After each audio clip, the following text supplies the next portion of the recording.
بسم اللہ الرحمن الرحیم۔ السلام علیکم۔ 14 سالہ نوعمر دعا زہرا جو ایک ہفتہ قبل کراچی سے لاپتہ ہو گئی تھی، آج لاہور سے مل گئی ہے۔ اس نے ایک بیان میں کہا ہے کہ وہ اپنی مرضی سے کراچی سے لاہور گئی۔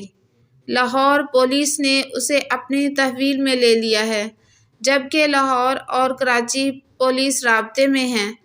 پولیس کا کہنا ہے کہ دعا زہرا کی شادی ظہیر نامی لڑکے سے ہوئی جو لاہور کا رہائشی ہے۔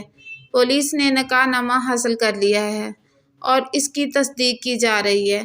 کراچی کے علاقے الفلاح سے نوعمر لڑکی کی پراسرار گمشدگی کے معاملے نے سب کو ہلا کر رکھ دیا تھا۔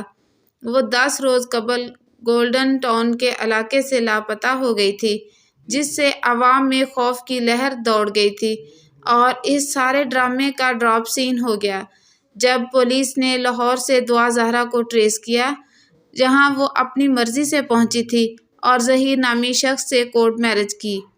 ناظرین، ہمارے لیے یہ ایک واقعہ تھا جو گزر گیا، لیکن ہزاروں لاکھوں والدین کے لیے بہت سے سوالات چھوڑ گیا۔ وہ سوالات وہی ہیں جو اس وقت میرے اور آپ کے ذہن میں دوڑ رہے ہیں، لیکن ہم خود ہی ان سوالات سے منہ چھپا رہے ہیں۔ تو آئیے اس طرح کے واقعات کی روک تھام کے لیے اپنا حصہ ڈالنے کی کوشش کرتے ہیں۔